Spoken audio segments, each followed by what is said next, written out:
Welcome to the deep dive. You're with us because, well, you want that expert knowledge, that shortcut, distilled from all the sources who've sent our way. Exactly.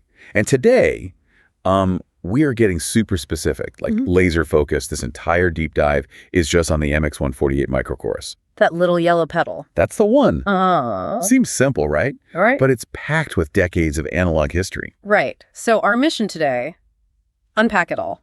The history, the guts, those analog components, the sound, the quirks, and really nail down what makes those vintage ones different from the modern reissues, the M148s. Yeah, why do people hunt down the old noisy ones? Exactly. We want you to walk away knowing why this one-knob wonder is actually a pretty big deal. Okay, so first off, the sources make it clear. The MX148 is all about MXR's compact simplicity idea. Right. Smallest possible footprint on the pedal board. That was the goal. It fits right into that whole micro family, you know, like the micro amp, micro flanger. Right. It's the same thinking. A simple, accessible modulation pedal. And the absolute key feature, the thing that dictates everything, is that single knob.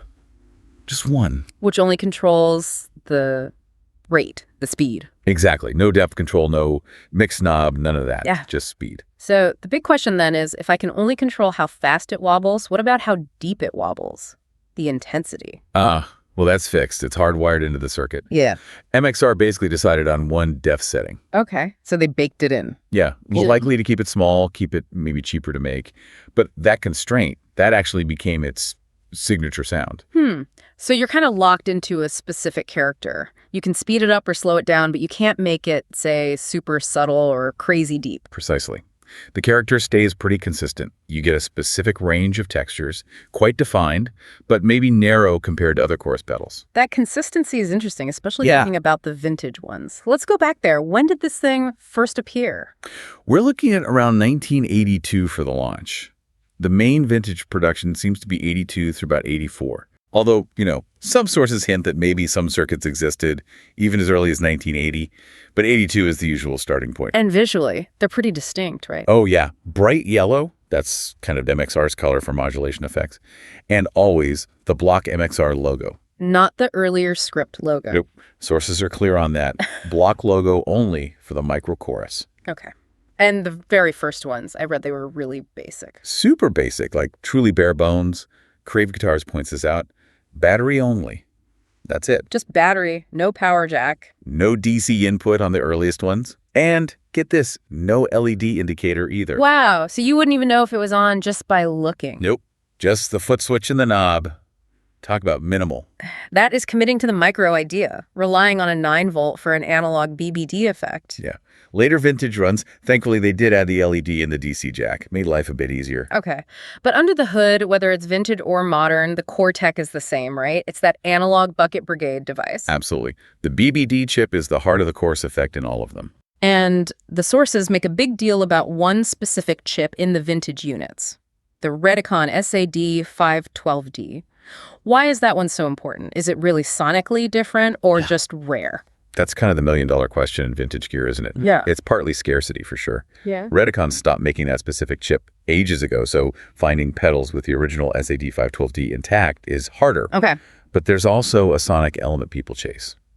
These older BBDs, they often had slightly different clocking, different filtering characteristics compared to later chips. So what does that translate to, sound-wise? Collectors often describe it as maybe a bit warmer, or having a slightly different character in the high frequencies of the delayed signal. It can be subtle. A nuance. Exactly.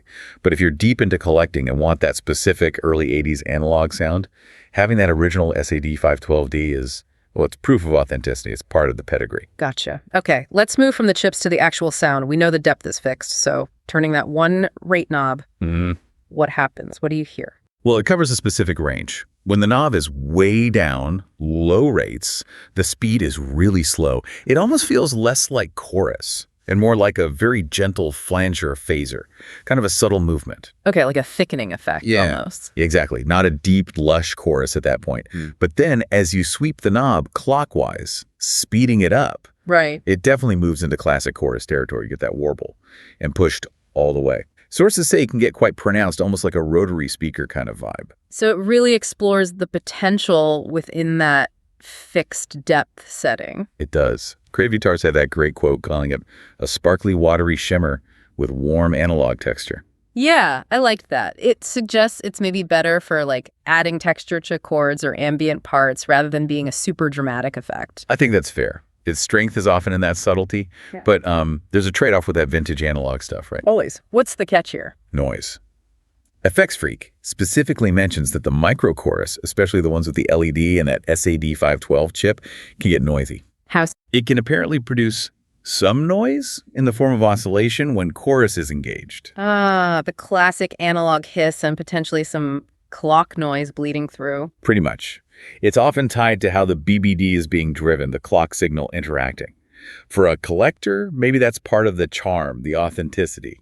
But for someone playing live with high gain, Yeah. maybe not so charming. Exactly. That noise floor could be a real issue, which, brings us neatly to the modern version. The revival under Dunlop, the M148. Right. They basically took that core sound people loved and updated it for modern players, addressed all those vintage usability issues. Okay, so what are the key upgrades you notice right away with the M148? Biggest one, probably, is true hardwire bypass. That's massive for keeping your tone clean when the pedal's off. Unlike the vintage bypass, which could color the sound a bit. Definitely. And of course, you get the LED status light as standard. Plus, it fully supports a standard 9V DC power adapter. So no more relying solely on batteries unless you want to. Exactly. You still have a battery option under the bottom plate, but you've got the jack for your power supply. Much more convenient. Okay, let's get nerdy for a second. The manual specs. What do the numbers tell us about how this thing works? All right, let's look. The rate control range, it sweeps from about 0.25 hertz up to 7.5 hertz. So from really slow pulsing to quite a fast wobble. Yep, that defines the speed range and power. You mentioned analog BBDs. Sometimes they can be power hungry. Yeah. Not this one. Current draw is super low, specified at only around 5 milliamps. 5 milliamps. That's tiny. It really is. You can power this off pretty much anything, and a battery would last ages. Huge plus for crowded pedal boards. Definitely. What about the noise? Since the vintage ones could oscillate, how does the modern M148 measure up? Much, much better. The spec sheet lists the noise floor at Negametti 89 dBV, A weighted. Which means It's very quiet for an analog BBD pedal.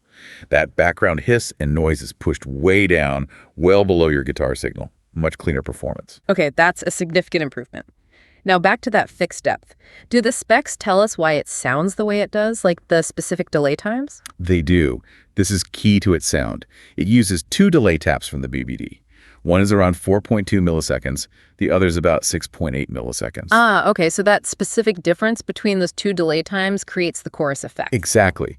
That 2.6 millisecond difference is what generates that characteristic watery sound. If they were closer, it might sound more like a flanger.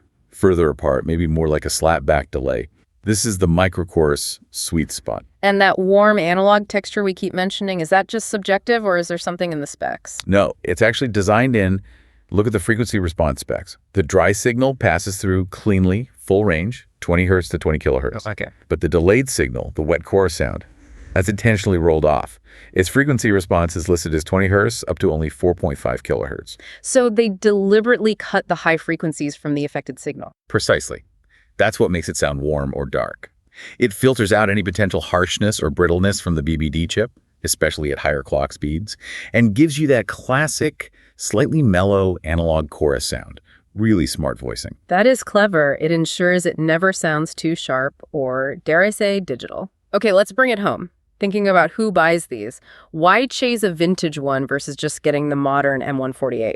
Well, the vintage market is strong for these. Collectors definitely seek out the original MX148s, especially as Crave Guitars notes, those really early rare ones, no LED, no DC jack. And what's the premium for? Is it purely the sound or is it the history, the rarity? I'd say it leans more towards history and rarity, but the perceived subtle sonic differences play a part. You're paying for it being functional, having good paint, being unmodified internally. And having that specific SAD512 chip inside. That's often a big part of the value, yeah. It's like buying a piece of analog history. Even if it comes with, potential noise issues, it's about the artifact itself. Right. And then completely different story for the reissue M148. Totally. The M148 is common, it's affordable, it's reliable. It's widely recommended for players who just want that classic, simple chorus sound in a small pedal that works flawlessly on a modern board. So that really sums up the trade-off, doesn't it? Perfectly. It's history versus practicality. Do you want the potential quirks and specific filtering of a rare vintage piece, maybe with some noise? Or do you want the guaranteed core sound with modern features like true bypass and clean power? The M148 gives you the essence without the hassle. It's quite a journey from that super basic battery-only box in the early 80s to today's reliable M148. It really shows the strength of that core circuit design that it was worth bringing back. Absolutely. It's a testament to nailing a simple, effective design, which leads to a final thought for you, the listener, to chew on. Okay. We talked about how that fixed depth was probably an engineering limitation back then, simpler, smaller, maybe cheaper. But that very limitation is what defined its consistent signature sound that people now really value, especially in the vintage ones. The limitation became the feature. Exactly. So does a constraint, something that limits options, sometimes become the very thing that makes a design unique, even brilliant? Next time you see a simple piece of gear, maybe just one knob, think about what limitation might actually be its secret sauce. That's a great point to ponder. Food for thought. Well, thank you for joining us for this deep dive. Catch you next time.